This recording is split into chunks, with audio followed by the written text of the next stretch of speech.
What would you like to see change in your life? And what is the biggest obstacle that you're facing now? I run 2 programs called Inner Knowing and Good Life Designed for serious individuals who are ready to take the next step in their personal and professional lives. I will personally be coaching a small group of individuals on tools and frameworks for creating an intuitive practice and for creating self mastery in their life. As someone who's helped countless entrepreneurs open doors of possibility that they never thought existed, I've seen these strategies transform people's lives.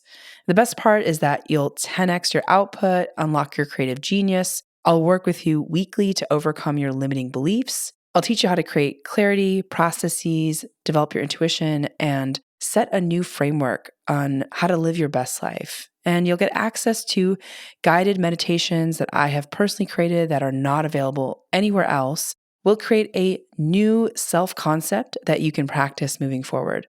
This method is so effective that even if you don't have a lot of time or if you think you're not ready for a change, these frameworks and methodologies will still work for you. You can check out the link in the show notes to join the waiting list, and you can also check out what some of the previous clients had to say about our time together. It's first come, first serve, and I hope to see you there. Hi, my name is Yasmin Tarehi, and this is Gateways to Awakening, where we host one-on-one conversations with leading experts in wellness, well-being, and spirituality. On today's episode, I'll be speaking with Gurujas, who is a teacher and a musician, the lead singer in the White Sun group. She teaches that Kundalini Yoga is an experientially-based system, a science of joy, fulfillment, and love. She also believes that happiness is a vibrational frequency and can be an enduring state of being. White Sun, for those of you who don't know, is a music group formed in Los Angeles, California in 2015, and the lineup consists of Gurujas, Harijiwan, and Adam Berry. White Sun won a Grammy for their second album in 2017, and on February 5th, 2023, White Sun won a second Grammy for their newest album, Mystic Mirror. I have all of her songs playing all the time on my playlist, so please check it out on Spotify. Just, they're incredible. Welcome to the show, Gurujas. Thank you so much for having me. I'm very grateful. I'm a fan of what you do. Oh, thank you. So, Gurujas, to kick it off, can you just open it up and tell people who may not know, what is Kundalini Yoga? Well, for me personally, from an eye perspective, it's my daily practice. So it helps me keep my mind and body together. And it's a system that allows us to grow into our potential energetically. So it's really a system of putting more energy into your entire being and then experiencing that higher frequency energy in your life. Wow. Yeah. And for those who've never experienced Kundalini Yoga, it is a mix of also breath, mantra, movement. And I'm very sensitive to energy. And so I felt it immediately coming to many of your classes in Los Angeles. But I want to switch gears and talk about the voice and specifically the albums that you have created under the group name White Sun. I'm so moved by your level of creativity in the process, and also the sound current that's coming from you when you are singing mantra. So, can you tell us, what is the key to creating an authentic voice? That's such a great question. The key to creating an authentic voice. Well, I think the most important thing is that you have to know what your motivator is, and your motivator can't be some kind of outside force. Your motivator has to be an inner force. So, in other words, you can't sing or be creative or create art for somebody else, and you can't make a song that you think somebody else would like to hear. You have to do it for you. You really don't have any other choice. And music that's made to satisfy some kind of outer requirements of somebody else or some company or some audience that you think you have or want to have, that type of music doesn't really last. And the music that I think lasts a long time and has the biggest impact is music that the artist made for themselves because they had to make it and it came from their hearts. So you have to make something that makes you happy, something that you love, something that moves your energy. And then it will make somebody else happy and somebody else will love it and it will move their energy. But it has to come from you first. Yeah, that's so powerful. I love that so much because I feel like oftentimes when we create, we look at the world around us and that informs our creativity rather than this creativity that you're talking about comes from this heart space. And so it feels like there's just such a primordial wisdom and creativity that's unmatched, right? And that, like you said, when people listen to Yeah. it, they drop into their hearts, which there's a lot of actually evidence now showing that the heart intelligence is actually much greater than the mind intelligence.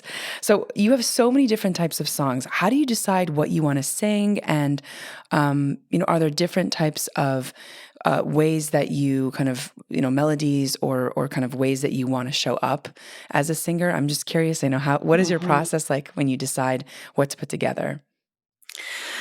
It really goes by feel. That's a luxury that I have in the creative world, right? Is that you can do things just purely by feel. And maybe people in other industries would say the same thing. I wouldn't know, not being a part of those other industries. But I feel very fortunate to be able to navigate with really my intuition and my feeling inside of me.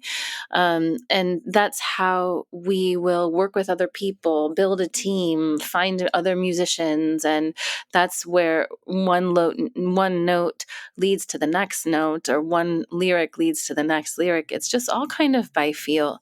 And I can give you an example. Right now, we're working on our next album, and we have a lot of songs that we're looking at to put on this album, but we're going to narrow it down and we're going to eliminate certain songs. And that's just going to be by feel. What do we feel is the strongest? What do we feel is the most authentic? And so when I sit down to write a song, hopefully I have the luxury of just feeling a song coming through and I sit down and I want to write it. But sometimes the song needs to be written and it needs to be written by a certain time. And it all kind of starts with a keyboard. So I take a keyboard and I just kind of, if I really don't know where to go, if I really I'm starting from nothing, I'll just kind of play each note or play around with the scale, and then until I play or I hear a chord or I hear a note that I want to use, and it's a really fun process for me because I get to just kind of feel it. So where that's led us has been really special. What we're doing, we have Harijiwan in the band playing the gong, and we have Adam, and we have me, and we're creating vibrational frequencies in the songs that we know have a special impact on the patterns that we hold inside of our bodies and brains. And so when I say we go by feel, there's a feel and a goal to create a vibrational frequency that is the highest that we're able to create. I sort of see my goal is to bring a sound to this earth and to the people of this earth. And if I can do that, and if I can do that in an impactful, broad way, then I'll be, absolutely overjoyed with satisfaction. There's no word for that. Just astonishingly happy. Yeah. I love that. I love that so much. Yeah. And I think, this idea of like frequency really being what we're all actually being moved by energetically. As someone was saying the other day, it's not really about like what you're saying. It's like the frequency that you're emitting when you're saying it that people actually are impacted by. And there's actually a lot Yes. of studies now about like being entrained by other people, right? We entrain to each other's nervous systems. We even entrain to, by the way, our income bracket. Wow. Isn't Yeah. that Yeah. wild? So Makes total sense to me. right, yeah, and so frequency, the way that our sound current carries, also is in training to everyone. So I love that you are bringing this incredibly high frequency vibe. And I was telling you the other day that I have your mantras like playing all over, all these songs playing all over my Thank apartment. you. Thank you for doing that. Thank you. And people always comment, they're like, wow, there's just such a high vibe in here. It's just so sweet.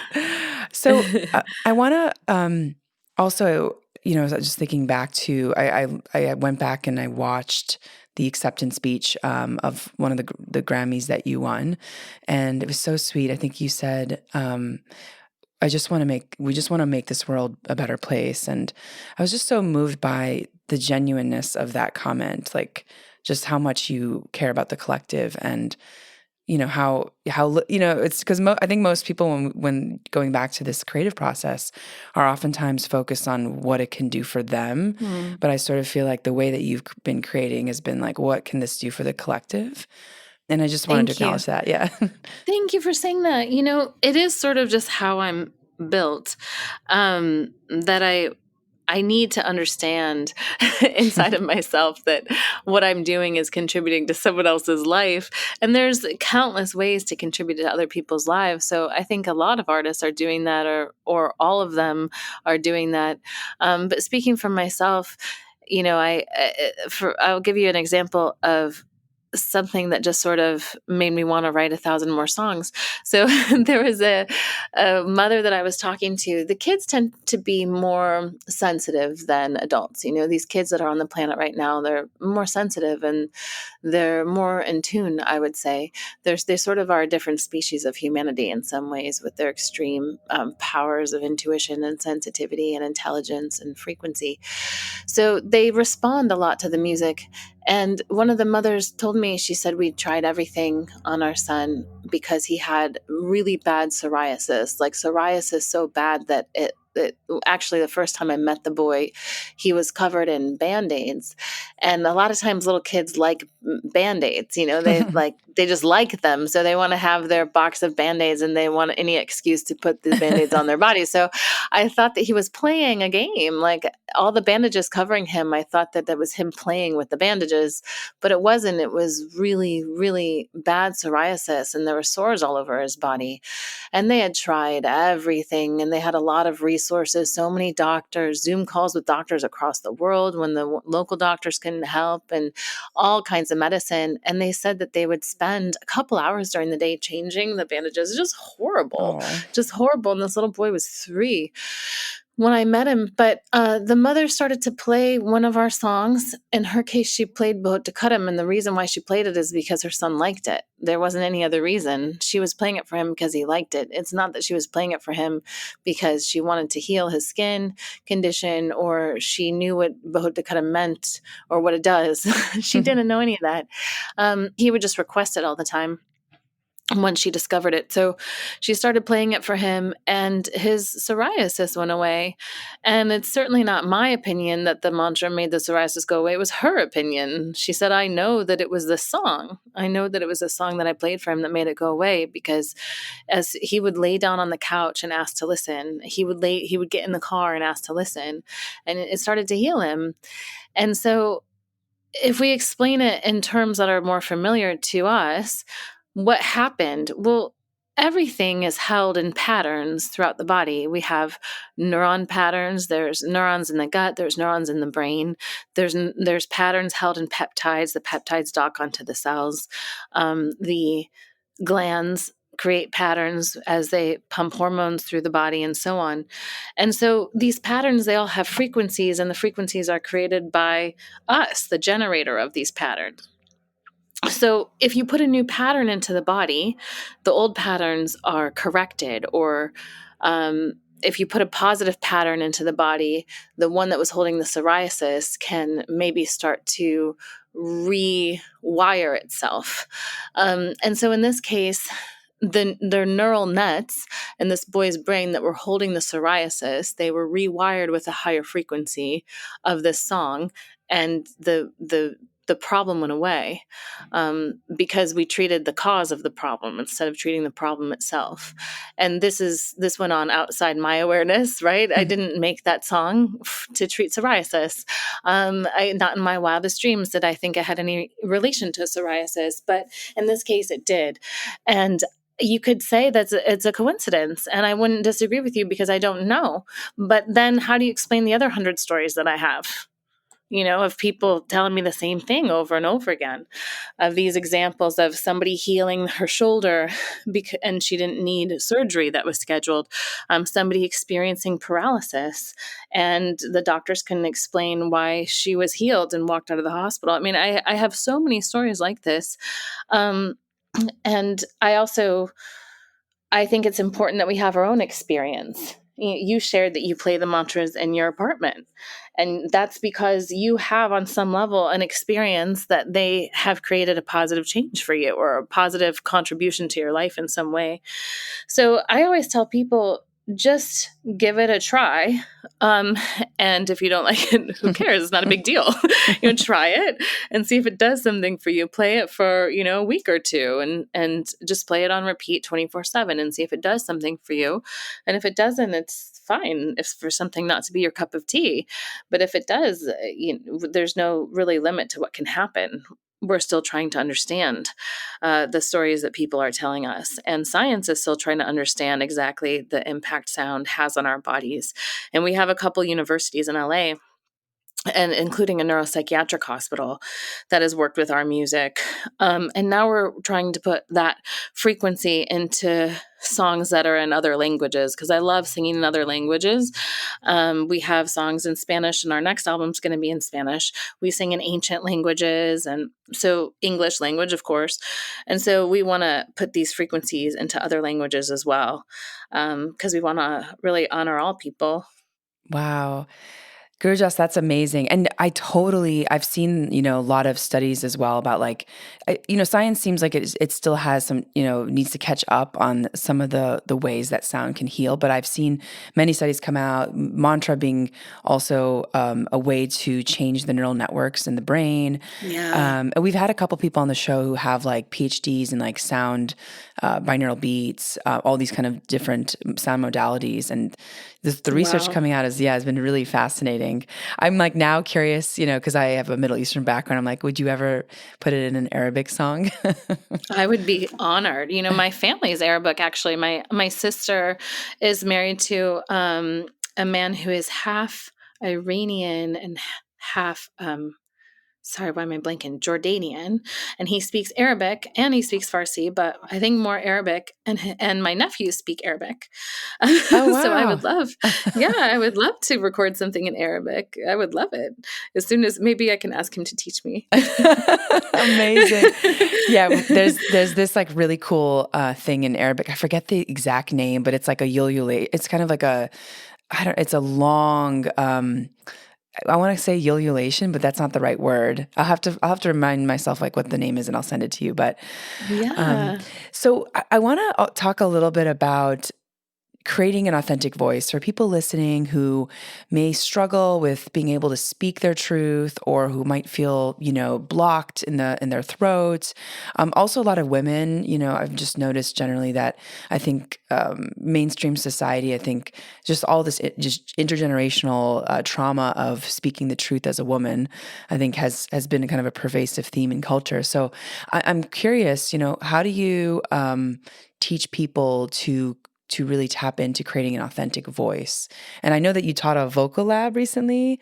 I did not, Yeah. fortunately I couldn't join, but I'm super curious, what are some like maybe a couple things we could do to tap in? I think that's a really important question.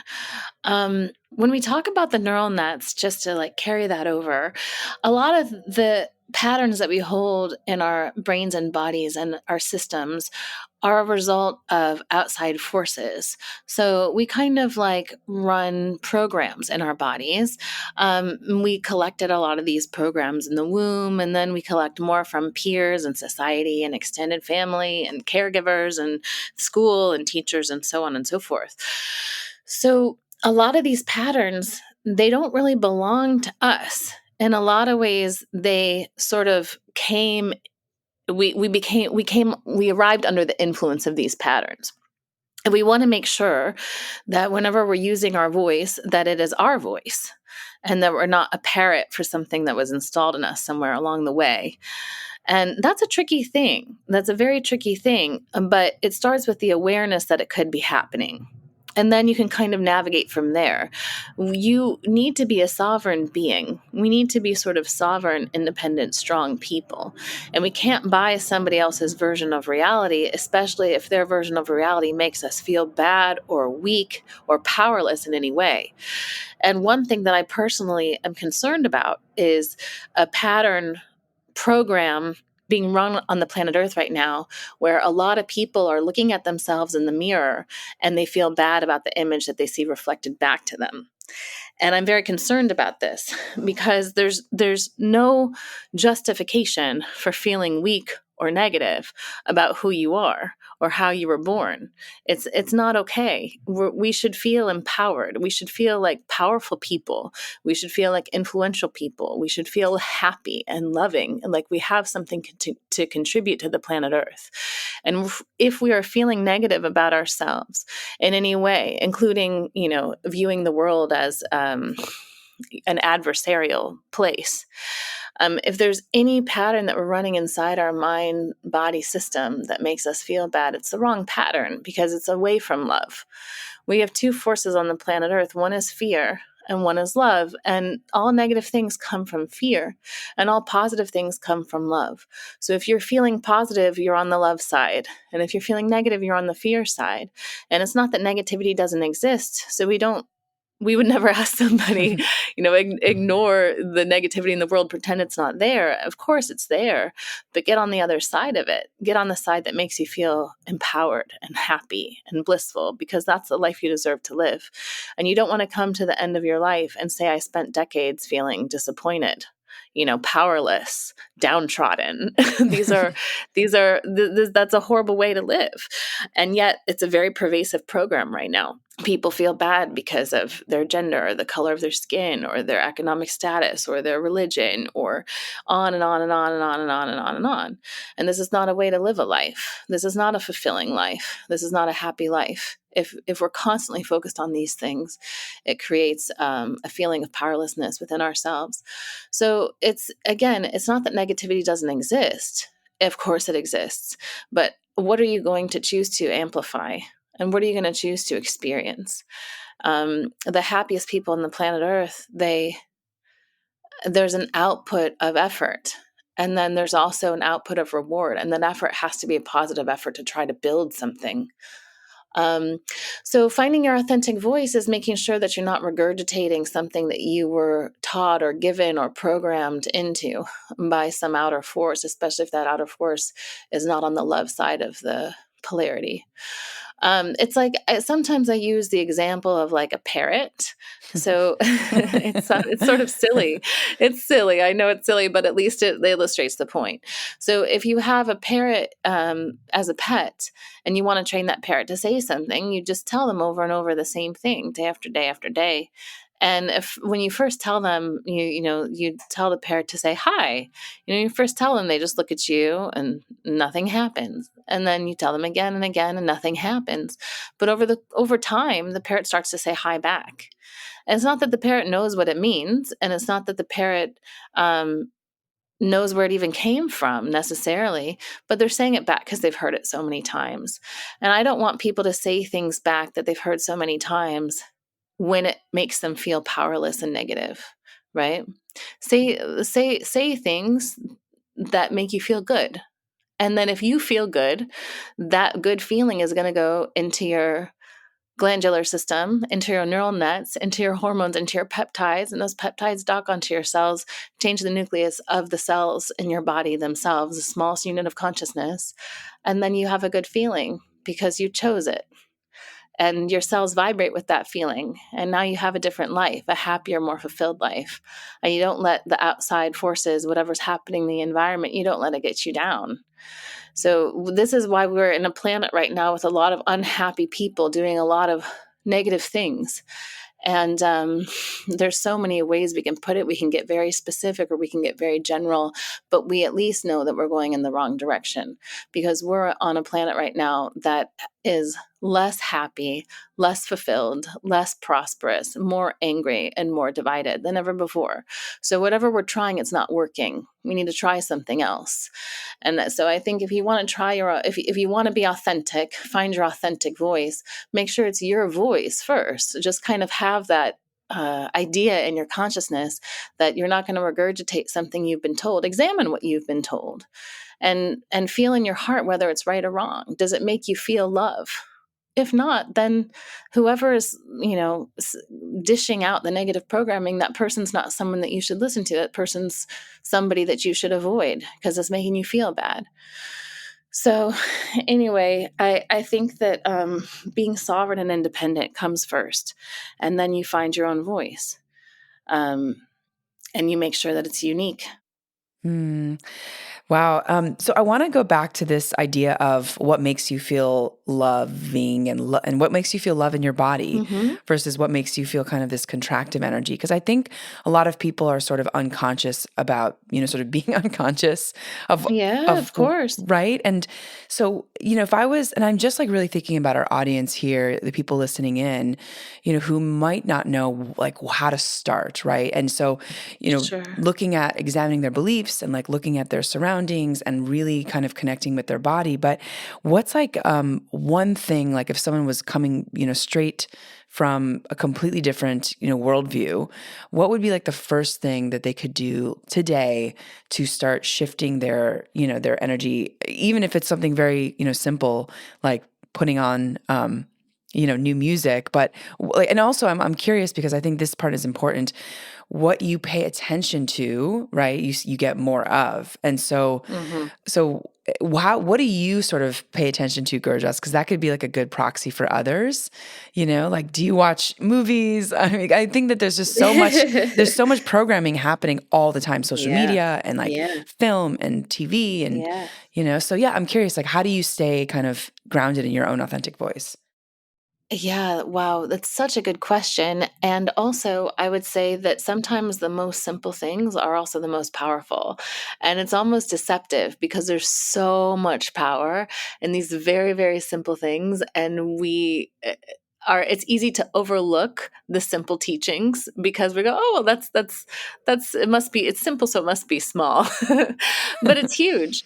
And, and one of the most powerful ways to get on that current of love and to get on that current of happiness is gratitude. And this is a very simple thing, but like I said, because of its simplicity, we can easily overlook it. And every night before bed, I have a practice in the household that I'll do gratitude. We all do gratitude before bed, which is just saying some things that we're grateful for, just out loud. What are we grateful for? And it puts you on the positive current of the polarity. So gratitude is one of those things that's instant. If you can use gratitude to activate a positive force, then you go into the love frequency right away. The things that we're not grateful for, and I'm pausing there so that we really understand this. The things that we're not grateful for, they can bring us very easily into a place of pain. So if we have something in our lives that we specifically don't feel grateful for, then what's the opposite of gratitude is really resentment, right? So we're not grateful for this thing, so therefore it activates a negative force. So if you want to get on the positive polarity of your life and of the experience you have inside your own life, it's really important to be grateful for what you have. And I knew this guy, I admire him so much. He was homeless when I met him. But he very quickly was able to move into his friend's house and sleep on her floor. And I'm just going to fast forward in his story. He's very successful now, very, very, very successful, well known, runs his own business, travels the world, is wealthy, is happy, has everything that any of us could want. And he told me out of his mouth, he goes, "This started with gratitude. I was grateful that I had that floor to sleep on. I was so grateful." He goes, "Then one day someone gave me a bicycle and I was overcome with gratitude that I didn't have to walk anymore." And in his life, he very, very much experienced gratitude as a stepping stone to the next best thing. And it really got him where he wanted to go. So sometimes it's helpful even to make a list. So you start with a notebook and a pen, because it's just a notebook and pen I kind of like because it's never going to get deleted or have some kind of like data issue, or your phone dies and you can't access your list, or you update the operating system and like where did it go?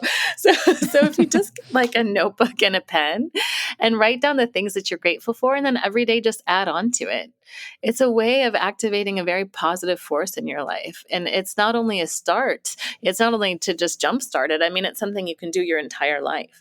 It's just focus on the right stuff. Like you said, Yasmin, if we focus on whatever we focus on gets bigger.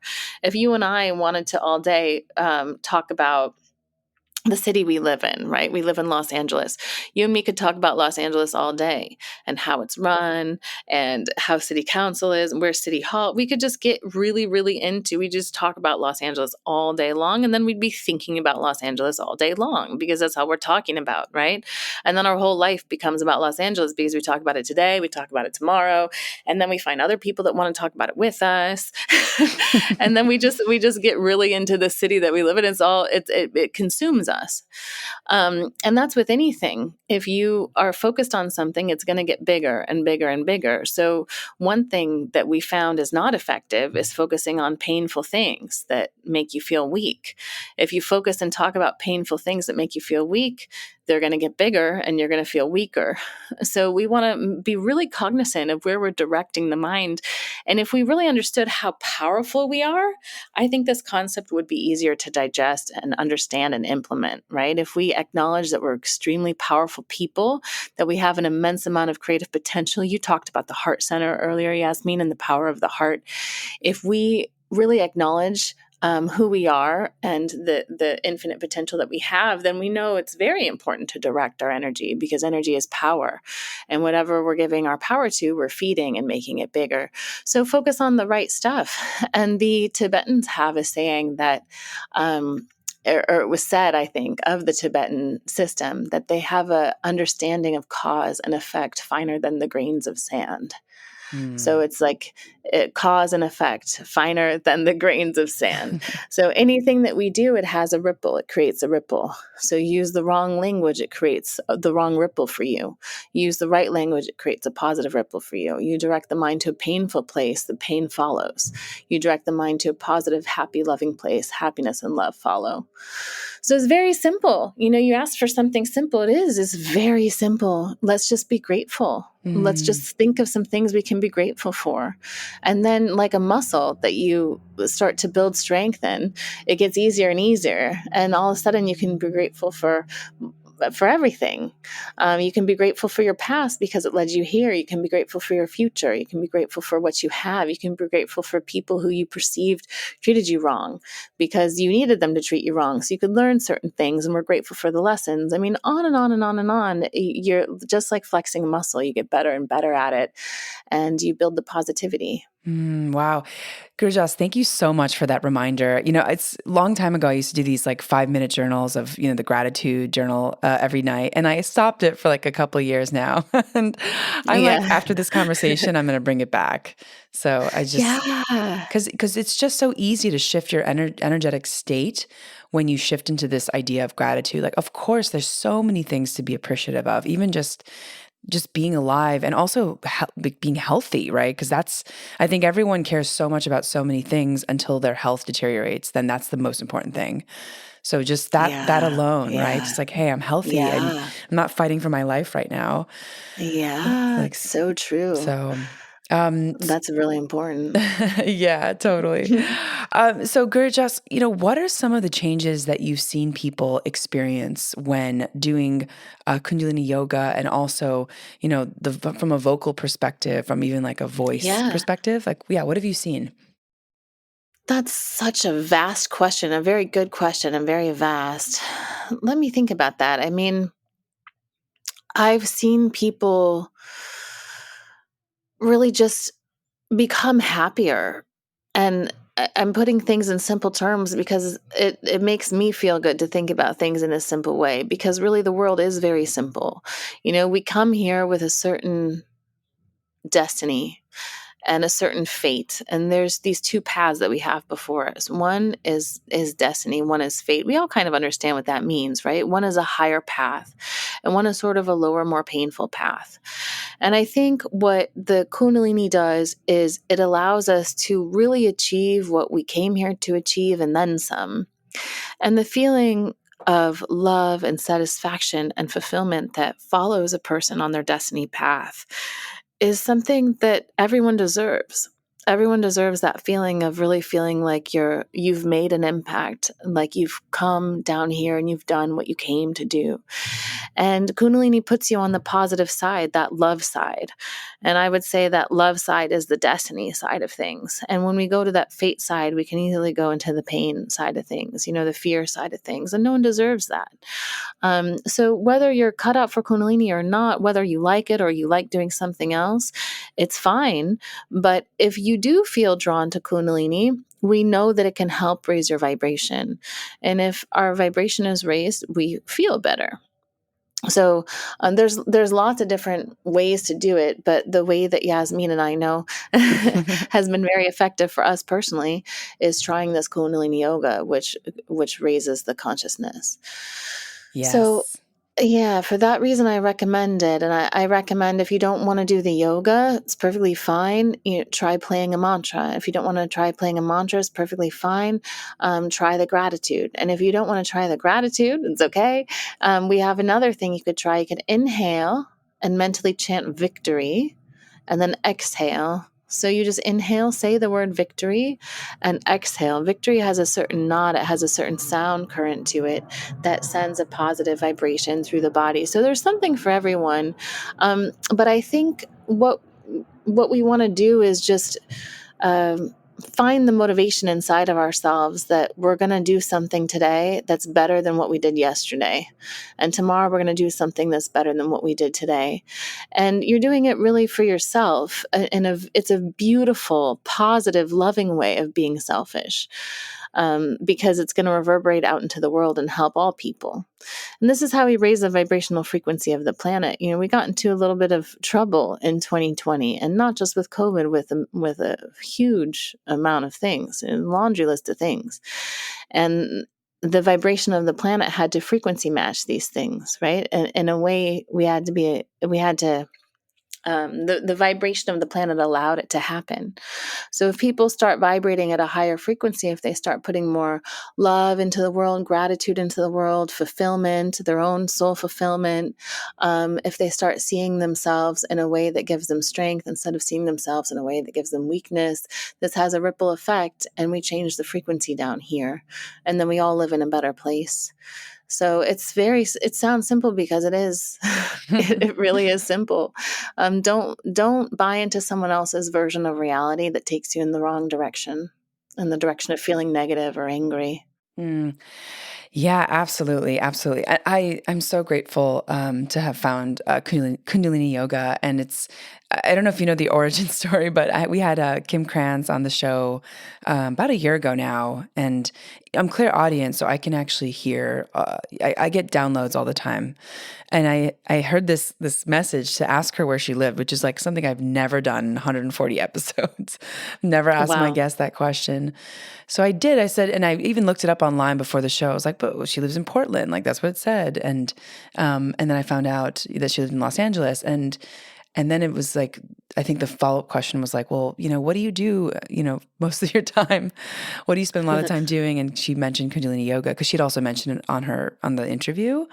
And that's how I found it. And I'm so grateful that I did, because it has been such a profound journey of coming back to self, and it also integrates so many different types of modalities, in my opinion, that I've experienced into one modality. Like that, just Mm-hmm. it's just very comprehensive. So and yeah, I started to notice just how different I felt after every class. And I'll be honest, like I think when most people try it, like it is uncomfortable because you're sitting in yourself, and a lot of the movements are like closing the eyes, and so you have nowhere to hide, right? You just have to kind of sit with Mm-hmm. self. So Yeah, it's so true. so powerful. Well, One of the things I hear, just one thing to add to that. One reason, the most common reason that people give me that they're hesitant to try Kundalini is because they're not flexible. I heard this last night with a musician that I was working with. I hear this like constantly, like I would try it, but I'm not flexible. So I just want to say to your audience, Yasmin, that actually Kundalini doesn't have anything to do with flexibility. So I just want you guys to know that if there's anyone listening to this who's like, I would try it, but I'm not flexible, you can do it sitting in a chair. So if you don't want to try it for other reasons, fine, but flexibility shouldn't be one of them. That's so funny. So yeah, I'm not super flexible either. So that's hysterical. And so Gurujas, what about what attracted you to this space? What was your journey towards discovering this work? And, I'm just curious, how did you come to becoming a Kundalini teacher? Well, I found a teacher. So that's 100% what started it. And that's the first, second, third, fourth, fifth reason why.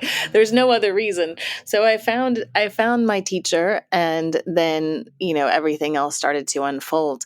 I don't say that as often as I used to because I realized that we don't really have a concept anymore of what a teacher is. But a teacher is a guide. And finding an authentic teacher is precious and nearly impossible. So that was my path, is that I found that, and that's why I have white sun, that's why I have Kundalini, and so on. But it's a bit of a foreign concept to us these days. It's Mm. not really known what that is or means anymore on this, in this time and space. Yeah, I get that. Amazing that you found your teacher. I feel like that's what a gift to be able to Thank have that you. experience. Yeah.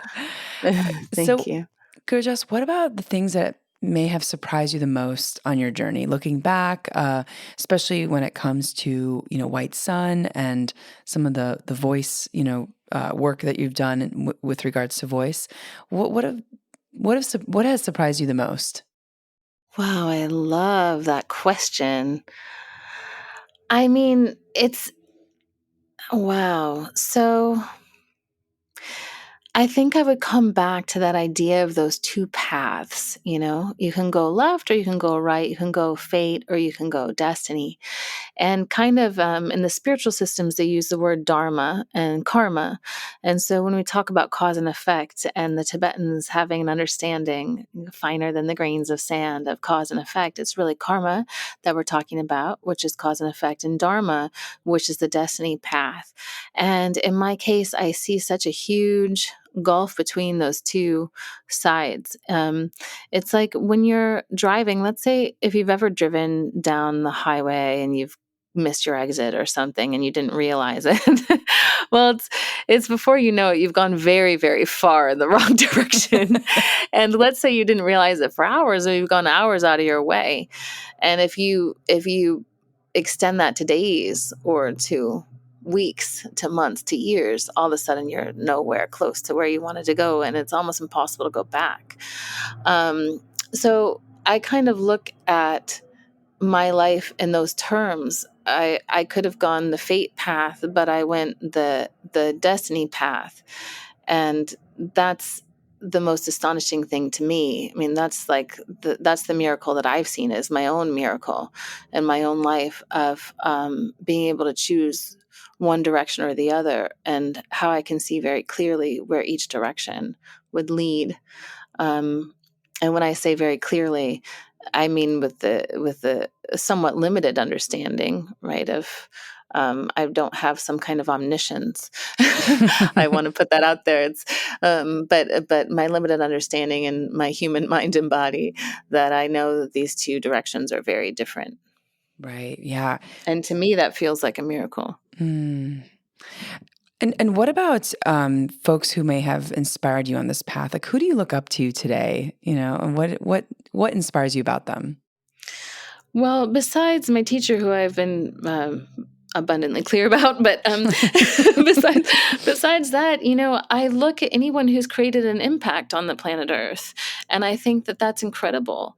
And the problem that I see is that some people, I was talking to somebody recently, and he felt that he wasn't successful because he didn't have a certain level of fame or a certain level of money. And I just couldn't understand this.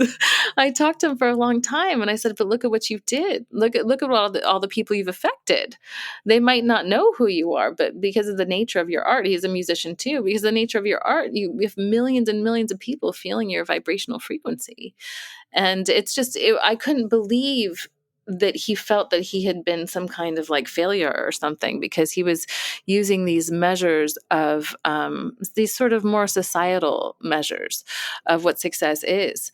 And I said, well, at the end of your life, you're going to come to the end of your life, and it doesn't matter what plaques are on your wall. It matters what you did, who you helped, who you touched. And you helped hundreds of millions of people. You touched them, with your creativity and your love and your art. So he's the type of person where you have heard him, but you don't know his name. This happens, in the music industry. But again, at the end of your life, nobody cares who knew your name. They care about what you did. What did you do down here that uplifted the energy? What did you do that had an impact? What did you do that helped people? And if you changed one life, that's enough. So the people that I admire are the people who came down here and had an impact. And the people that came down here and did what they were supposed to do, even if it's something different than what I'm supposed to do. My path is very clear to me. But what about somebody like Steve Jobs? He came down here and he created Apple computers. He created iPhones and laptops, and that's what he did. And that was his path, but he did a brilliant job at it. If he hadn't come down, we wouldn't have had this whole civilization called Apple, right? So he completed his destiny in a very clear way, and he even died at a youngish age because he was finished so early with what he came to do.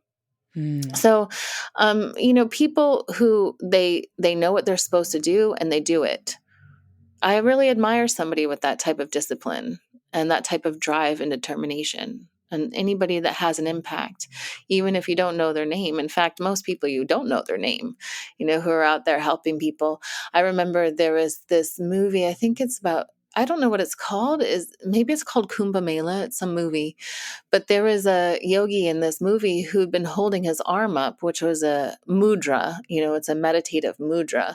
So he was in meditation, and this particular meditation required the arm to go straight above his head with his elbow locked and stuff. And he held that mudra for, I don't know, 10 years, or at the time the movie was made. And this man, we only know who he is because he was in a movie, but most of your listeners won't know what I'm talking about. But for him, he's holding a vibrational frequency for the planet, and that vibrational frequency is helping transmit a positive energy over the earth. So that's his contribution. And there's not going to be, I doubt there's going to be movies and books made about him. And I'm sure that he is a man of very humble means and so on, but he's doing what he came here to do. That's really beautiful. That's a really beautiful thing, to just do what you need to do. Be determined to do it no matter what, and don't let your feelings get in the way, and don't let logic and reason get in the way.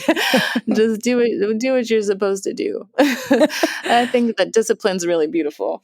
I admire people that are very disciplined in that way. Thank you so much for sharing that. That's so motivating. I think for people listening to, just the idea of commitment, right, to something, commitment to a higher purpose. I always ask people, like, what do you want at the end of your life? And it's interesting to notice, like, whether people think about the collective and what they're willing to give, to people, versus those who are like, this is what I want to, keep and acquire. And it's just it's a very different way of operating through life, and so I appreciate that. And Gurujas, what is like the main takeaway? What do you want to tell our listeners about their wellness and well-being? Like after everything we've discussed, what would be like your call to action for people listening in? I would just say, make the choice to have a happy life and be ruthlessly committed to that choice. And make sure that you wake up every day and you get on the positive current, and instead of being led down some kind of negative road. Just be determined and ruthless and disciplined in your commitment to your own happiness. I love that. I love that. And where can people find you? Where can they find White Sun? What's like the best, website or resource that you can point folks to? Whitesun.com has our music, and you can stream it anywhere. And what I would recommend is just listen to what we have out there and pick something that you like. Hopefully you like something.